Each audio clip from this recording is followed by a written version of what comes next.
Prologue Part 2, Prince of Calydon. 10 years ago, Aeneas, a girl, and a woman, who was his mother, were running away from someone who was going after them.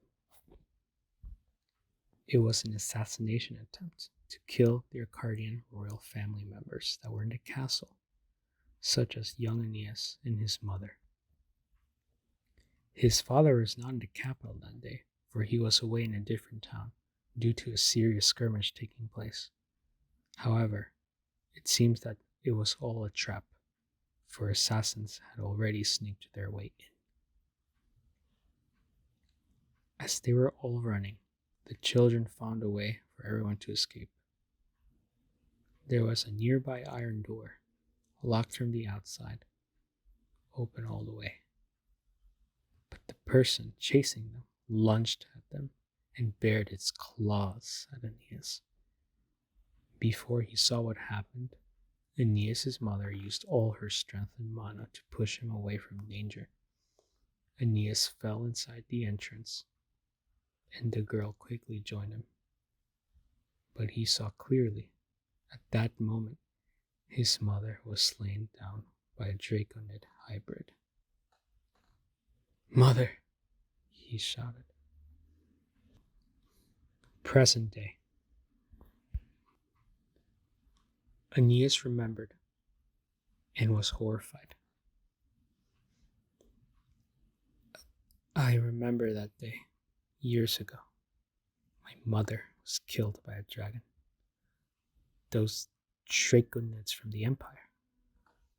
They wanted to eliminate the royal family.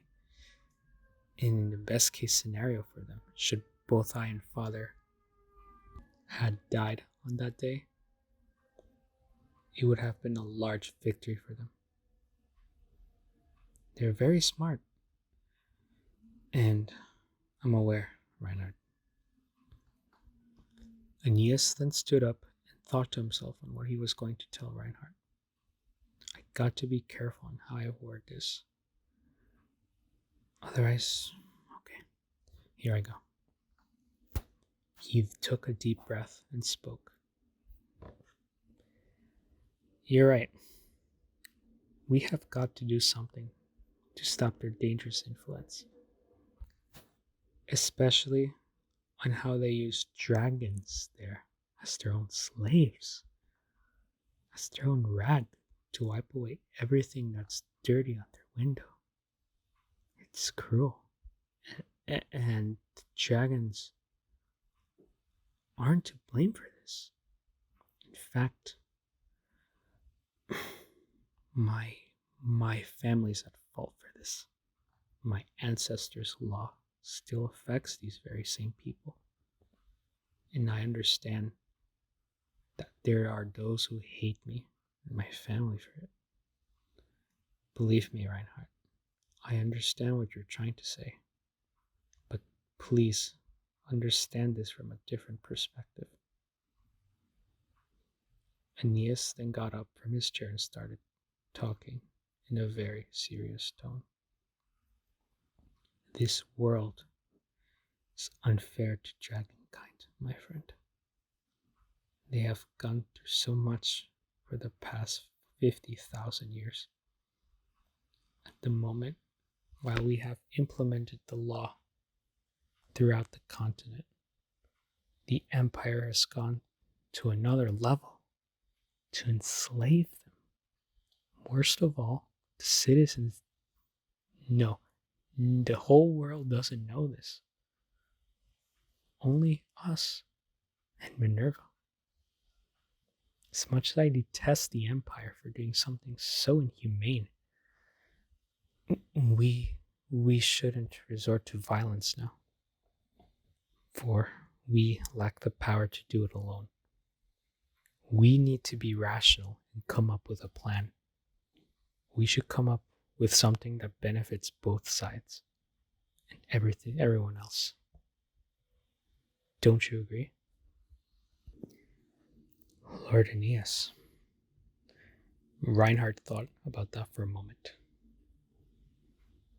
You're right. My apologies for being so rash. No worries. It's just that Ma would probably say. I can't forget about what she had taught me after all. For I have a big responsibility on my hands, whether I hate it or not. Well, what do you propose we do in order to maintain decent relations with them and everyone else? Said Reinhardt. Aeneas closed his eyes for a moment. I have a plan. Not just to deal with Thebes, but something special. It might just work out, said Aeneas. Reinhardt turned to him with a startled expression. You? You have an idea? That's the first time I think I've heard you say in years. You wound me. But stay tuned. We have that government meeting later today, right? I'm pretty sure it's going to be about me. Perfect timing. I'll surprise everyone. Aeneas was smiling.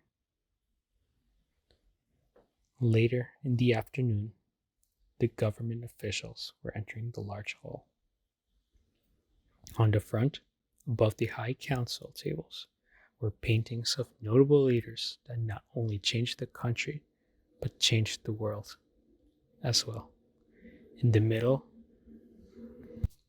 was a large painting of the founder of Calydon, a young, beautiful woman named Ashura Sol Arcadia. She is Aeneas' ancestor.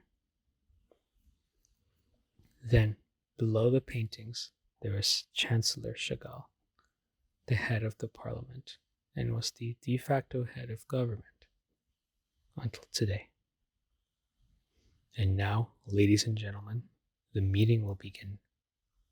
Lord Reinhardt, you may start first, said the Chancellor. Reinhardt then stood up. Thank you, sir. He stood up and walked up to the front.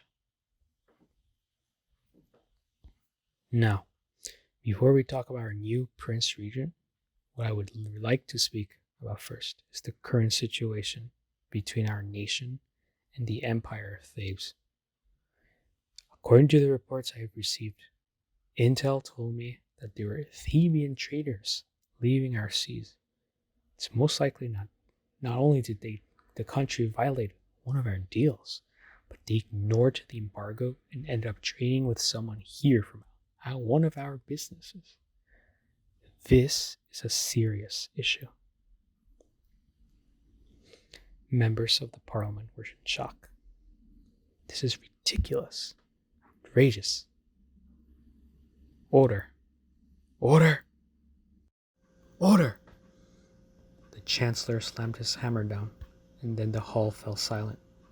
The Chancellor, looking around the room, replies to Reinhardt. Proceed. Reinhardt takes a sip of water. Right. While we are in an era of peace now, all that can change in an instant. We used to be a continental power. Everyone admired and followed us. We have to face reality now. While we have the advantage in experience and strength, the Empire now surpasses us in wealth, soldiers, and now they're getting better even in technology. Reinhardt then slammed his hands on the table. But the real issue is how we're going to deal with the rising of the Empire. Everyone paid attention to him. The one who will answer that is not me. No. His Highness and Prince Regent Aeneas Ludo Arcadia will explain to you everything. Everyone was mumbling and whispering, wondering what the prince's plan was. And there was Aeneas, walking down the hall, walking towards to the top of the high council table, where previous kings of Calydon once spoke. The Chancellor looked over to Aeneas and looked at him in disdain. He thought to himself, there is no way this clown has a plan that can save us from this threat. He must be joking. Yo! Aeneas gave him a sly smirk. The Chancellor said nothing and gave him an angry glare. Is this true, Chairman Aeneas? Said one official sitting in the front. I know. You all must be thinking, he's probably just going to do and say his usual stupidities. But today, I'm very serious. Now, I sincerely believe this plan might not only just save us, but the world, all of Odgard. We can restore order. One day, we will once again become the very country that will maintain order to Odgard. But this time, we together will forge a world, not filled with fear and corruption, but with law and order. And most importantly, peace, a world with true equality, for the people, by the people, us, together. Everyone in the room was in awe. They couldn't believe their own ears.